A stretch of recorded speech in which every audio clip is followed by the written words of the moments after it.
ఎక్కడికైనా చేరొచ్చు. దానికి మీరే బాధ్యత వహించాలి.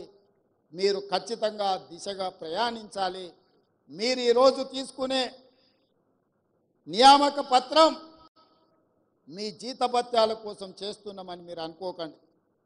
ఈరోజు టీచర్ల వృత్తిని ఎన్నుకోవడం అంటే సామాజిక బాధ్యతను మీరు తీసుకుంటున్నట్టుగా, ఈ సామాజిక బాధ్యత ఈ సమాజాన్ని నిర్మించి వందలాది బిడ్డలు ఎవరైతే తెలంగాణ కోసం ఆత్మ బలిదానాలు చేసుకున్నారో వాళ్ళ ఆశయాలను మనం గుర్తు చేసుకోవాలి, స్మరించుకోవాలి.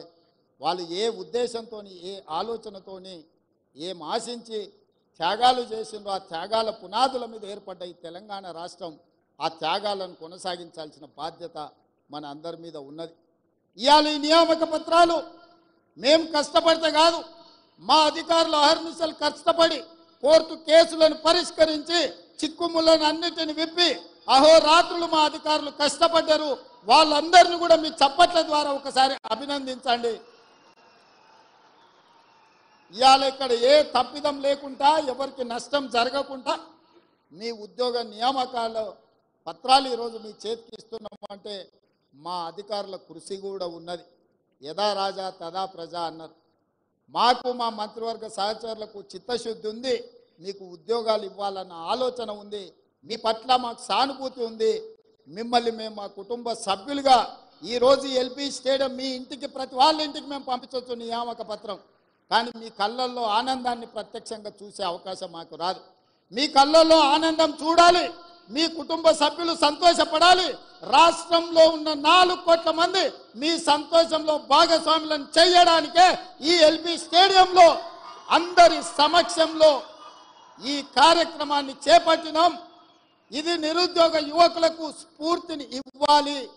ఆత్మహత్యలు చేసుకుంటున్న నిరుద్యోగ యువకులకు ఒక భరోసాని ఇవ్వాలి. మా ప్రభుత్వం వచ్చింది, మా ఉద్యోగాలు వస్తాయనే ఒక నమ్మకాన్ని కల్పించడానికి ఈ కార్యక్రమాన్ని మేము చేపట్టినాం. ఈ కార్యక్రమం ప్రచారం కోసం కాదు. ఈ కార్యక్రమం లక్షలాది మంది నిరుద్యోగ యువకులకు విశ్వాసాన్ని, నమ్మకాన్ని కలిగించడానికి ఈ కార్యక్రమాన్ని మేము తీసుకున్నాము. మిత్రులారా, భవిష్యత్తులో కూడా తెలంగాణ పబ్లిక్ సర్వీస్ కమిషన్ కంప్లీట్గా ప్రక్షాళన చేసినాం. గ్రూప్ 1 నోటిఫికేషన్లు 563 ఖాళీల భర్తీల కోసం నోటిఫికేషన్ ఇచ్చినాం. దాదాపుగా మెగా డిఎస్సి నోటిఫికేషన్ ఇచ్చినాం. 11,604 ఉద్యోగ నియామకాలు, టీచర్లను కూడా నియామకాలు చేపట్టబోతున్నాం. అందుకే ఈరోజు రకరకాల వాళ్ళు రకరకాల మాటలు చెప్తుంటారు. కానీ జరుగుతున్న పరిణామాలను అంచనా వేసే శక్తి మీకు ఉన్నది. ఆలోచన చేయండి. ఈ ప్రభుత్వం మీకోసం ప్రయత్నం చేస్తుందా లేదా? ఈ ప్రభుత్వం పేదల యొక్క ఆలోచన పంచుకుంటుందా లేదా? ఈ ప్రభుత్వం పేదలను కలుస్తున్నదా లేదా? ఈ ప్రభుత్వంలో ప్రజాపాలన జరుగుతున్నదా లేదా? ప్రజల వద్దకే పరిపాలన తీసుకొచ్చినమా లేదా?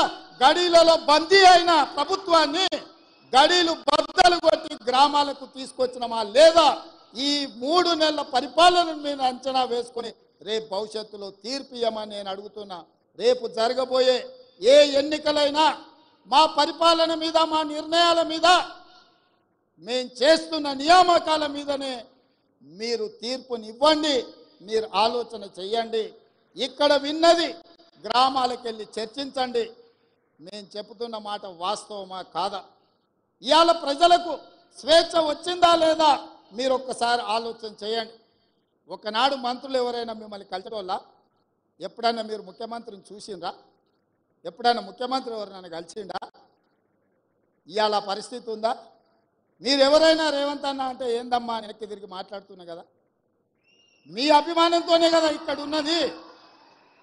ఈ అవకాశం మీరు ఇచ్చిందే కదా. మా తాతనో ముత్తాతనో ఇచ్చింది కాదు కదా. మా తాతలు ఇచ్చిన ఆస్తి కాదు కదా ఇది. అందుకే ఈరోజు మా ప్రభుత్వం, మా మంత్రివర్గ సహచరులు పేదలకు అండగా నిలబడాలన్న ఆలోచనతోని నిరంతరం మేము పనిచేస్తున్నాము. ఇంకా చెయ్యాలన్న ఆలోచన మాకుంది. మీ ప్రోత్సాహం ఉండాలి, పెద్దల ఆశీర్వాదం ఉండాలి, యువమిత్రుల సహకారం ఉండాలి. 35 సంవత్సరాలు రాబోయే కాలంలో ఈ దేశ సంపదను తీర్చిదిద్దే అవకాశం మీ చేతుల్లో ఉంది. ఒక మంచి సంపదను సృష్టించండి. ఇవాళ చాలా దగ్గరలో చూస్తున్నాం, యువత డ్రగ్స్ వైపు, గంజాయి వైపు, వ్యసనాల వైపు పోతున్నారు. విలువలతో కూడుకున్న జీవితాన్ని ఏ విధంగా ముందుకు తీసుకెళ్లాలో వాళ్ళకు విద్యాబుద్ధులు